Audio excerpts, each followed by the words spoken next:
we're going to take a look at some of the games from the recently completed 2024 World Championship match. There were 5 decisive games that we will go over. The match took place in Singapore between the reigning world champion Ding Liren of China and his challenger, the 18-year-old Gukesh of India. It was a 14-game match. Throughout the game, I will refer to the players as Ding and Gukesh. I want to set the scene of each game, so I will give as much information as possible, such as time usage and quotes from the players from the press conference that followed each game, so you can really immerse yourself in the experience. It is already well known that Gukesh went on to win the match, but there were many ups and downs throughout. We will start with the very first game, so if you haven't done so, go ahead and set up the pieces. To give a little more background, there was a lot of speculation about Ding's coming into the match. If you follow top-level chess, then you probably know that after winning the World Championship title in 2023, Ding had struggled a lot and had dropped out of world top 20. Meanwhile, Gukesh had a phenomenal performance at the Olympiad just a couple of months prior, helping the Indian team win gold at the Olympiad. In the first game, Gukesh had the white pieces. We will be looking at the game from Black's point of view, so set the board in a way so that the black pieces are in front of you. Of course, you are free to look at the game from White's point of view.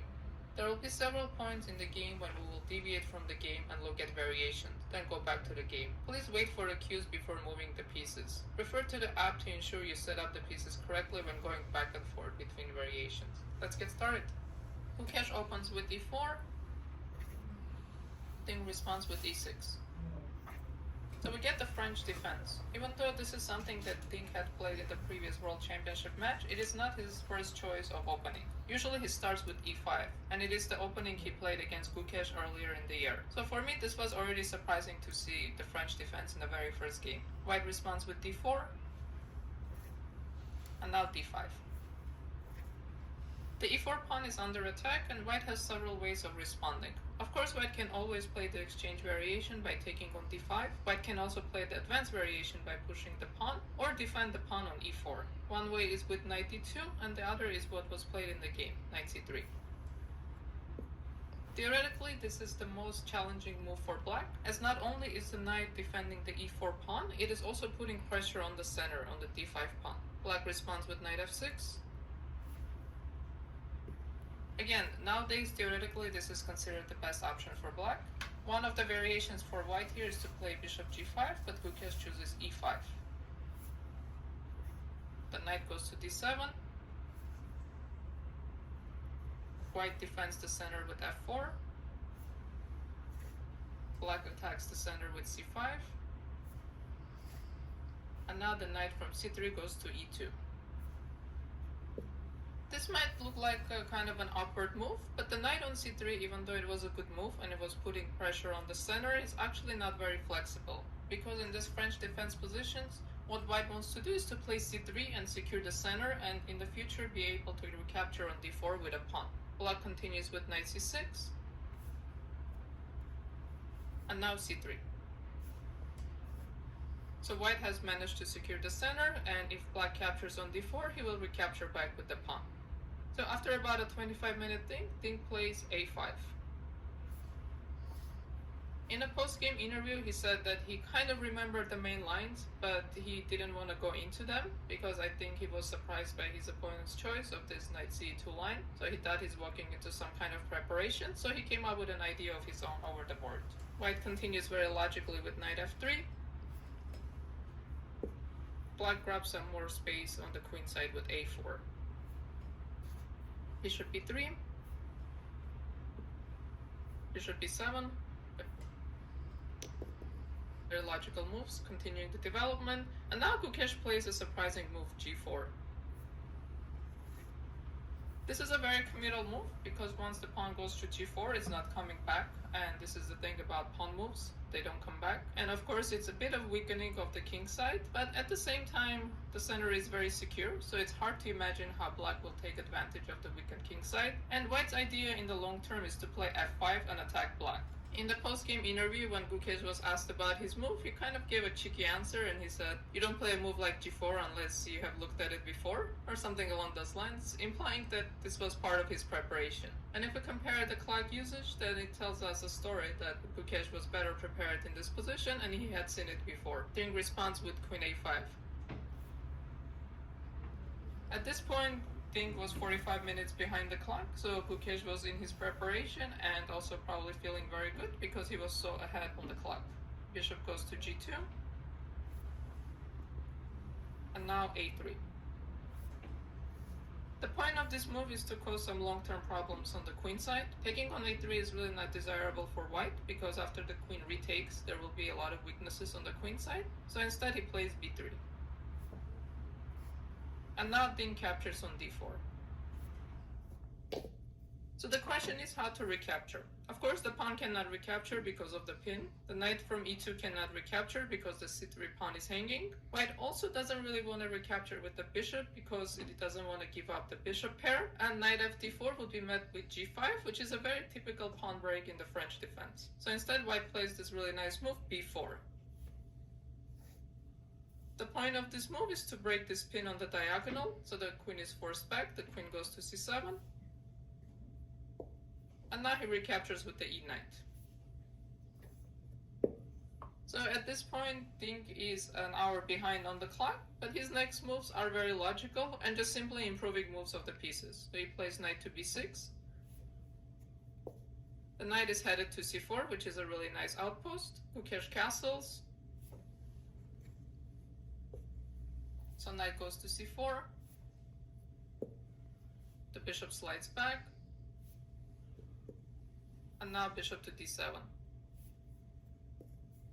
So far, Ding is not committing his king to the king side because he's probably afraid of some kind of f5 coming and getting under attack. So instead, he's making very simple improving moves because bishop d7 is the kind of move that will always be useful and it's the square that the bishop belongs on. So at this point, white has several options. One logical move would be knight d2, challenging this c4 knight, which is very annoying. But instead, Gukesh spent about 40 minutes and played queen e2.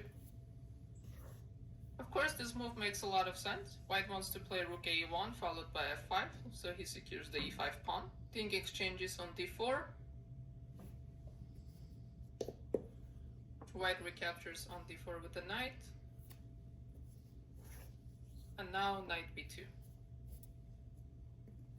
So from this point, Ding finds a really nice idea and a way to challenge the queen side. He's still not committing his king, he's still leaving the king in the center, and because the center is still closed, the king is not going to come under attack. So far the king is fine. So instead of rushing and castling his king first, he's posing some questions for white. So now the c3 pawn is under attack.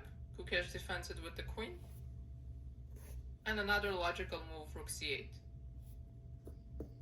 Again, the pawn is under attack and the question is how to defend it. So white has to defend the pawn with a rook, either the a rook or the f rook. In the game, he played rook ac1, and even though the move in and of itself is not a mistake, it's what he had to find after in order to justify this move. And rook ac1 does look like the most logical move, because we do want the rook to stay on f1, because at some point white wants to go f5. And now that the e5 pawn is not under attack, f5 is an actual threat for black. In the game was played rook ac1, but let's see what's the idea behind rook fc1. This move looks less natural because it's also locking in the rook on a1, but the idea is that after queen c4, which is what happened in the game, white would have the move bishop to f1. And after bishop to f1, the queen is forced to go back and it cannot go to d3. And when we see the game, we will see why this was a better idea. So if we go back 2 moves, instead of playing queen c4 after rook fc1, black could have played h5. And after g5, he could have continued with g6, locking in the king side.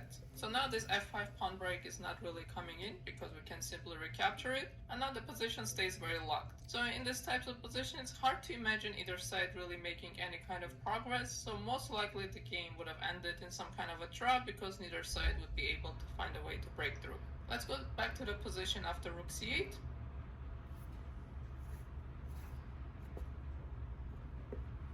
So white plays rook ac1. And now the queen goes to c4. And this was the whole idea behind knight b2. And now the queen is going to d3, where it will be very annoying.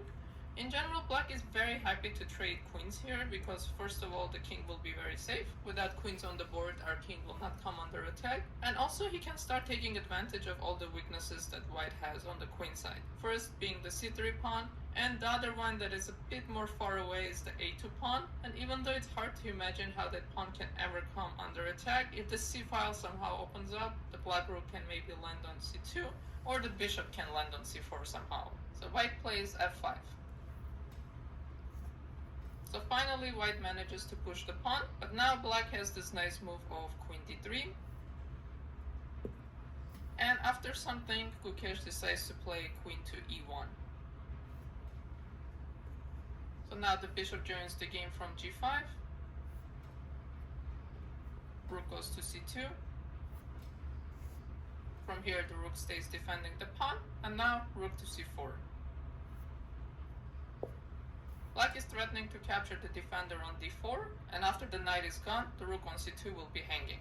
White plays h4. The bishop goes to f4. And now queen to b1. White defends the rook and also makes a threat of his own. He wants to capture the knight on b2. And once we capture the knight on b2, the queen on d3 will be hanging. So Ting decides to grab the pawn. The rooks get traded.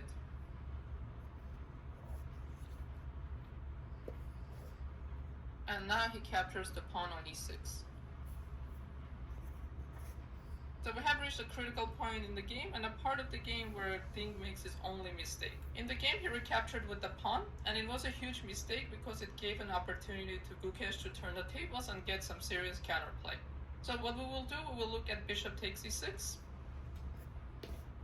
And we will compare it to what could have happened in the game. So if knight e2, and this was the game, queen takes e5, trade on f4,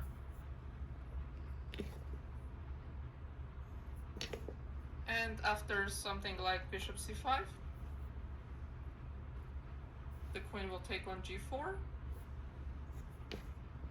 And once we see what could have happened in the game, we will see the main difference. Now the king on e8 is very secure. The king can actually go to d7 and just stay there, because the bishop on e6 is such a great defensive piece. Black can also try to play f6 and play king f7, then move the rook. We call this castling by hand. It does take some time, but the king will get to safety. But let's go back to the game so we can compare what happened. So let's go to the position after queen c3.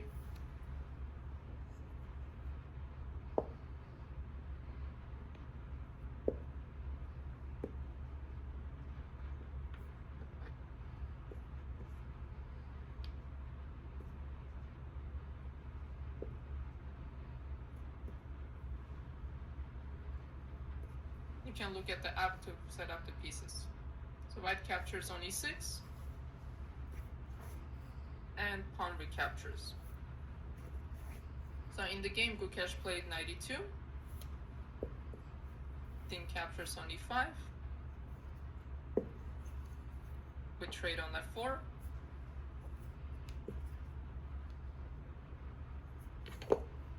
and here Gukesh missed his golden opportunity and played queen c2. What he should have done is play bishop c5. So queen takes on g4,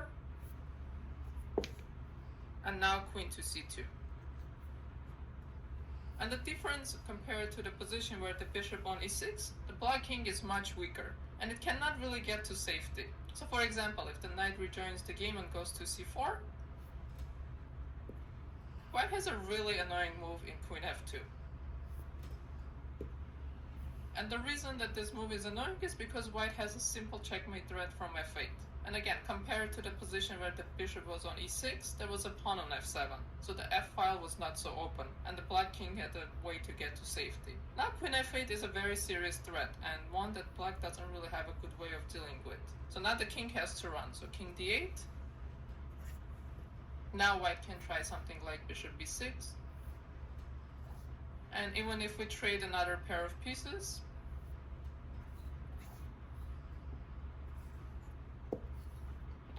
again, the question is, where does the king go? So even though white is down 3 pawns, there's a lot of counterplay against the king. So the king doesn't really want to go to c8 because then the rook goes to c1, so the king goes to e8. But now something like queen d6.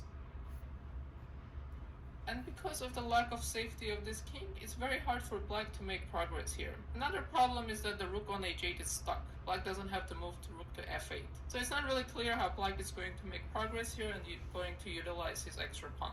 And white actually has some serious counterplay in this position. Although looking at this position, maybe it becomes very obvious where white's counterplay is, but during the game making these kinds of decisions is difficult. He was already down some material and maybe he didn't want to give up another pawn for some uncertain future, so he chose another option. So let's go back to the game after queen f4.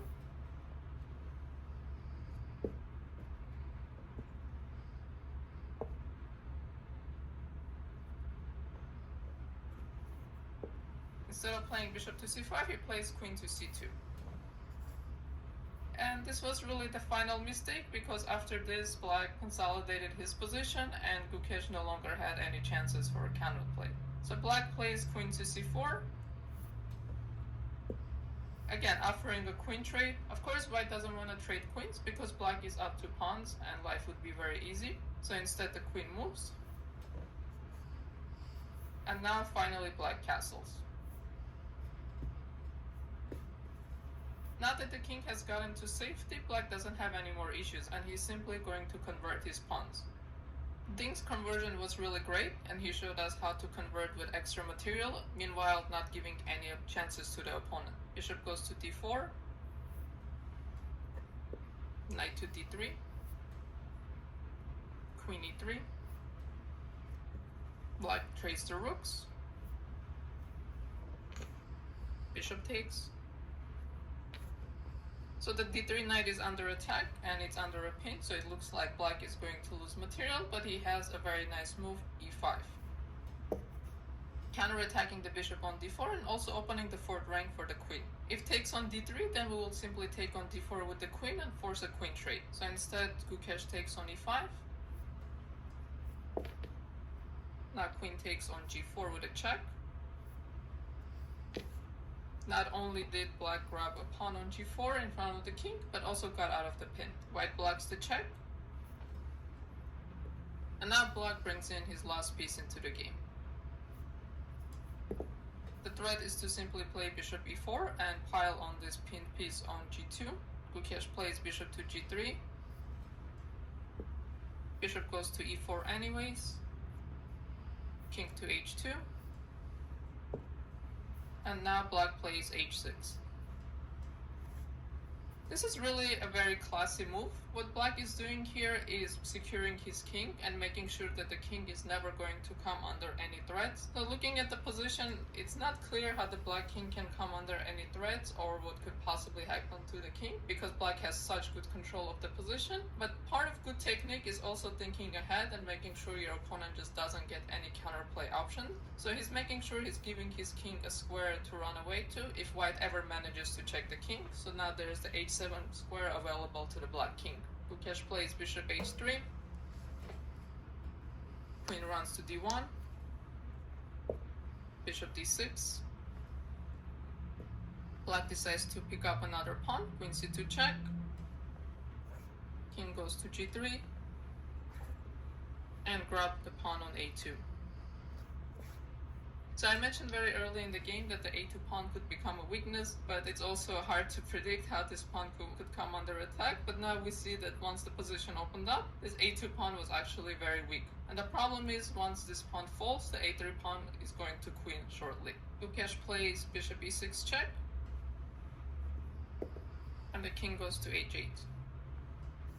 So in this position, Gukesh resigned, given that he's down significant amount of material and the pawn on a3 is about to queen. And also there's a checkmate threat from g2 that is very difficult to deal with. He decided there is no point of continuing the game. So instead of playing king h8, in this position after bishop e6 check, black had one last opportunity to blunder. So let's see what would have happened if the king had gone to h7. The reason that king h7 was a blunder is because now queen takes on e4. And the difference between the king being on h8 and h7, now queen e4 is a check. And if the pawn retakes, Now bishop takes on a2. And funny enough, even this position the engine evaluates as approximately equal because black has so many pawns and the a3 pawn is just so dangerous. Of course, Ding didn't fall for this. Instead, he played king h8, a very safe move, forcing a resignation. Overall, this was a great game by Ding. He only had one inaccuracy in the game, that recapture on e6, but once that moment passed, he kept control of the position and he converted his material advantage really smoothly. A great start to the match for the world champion.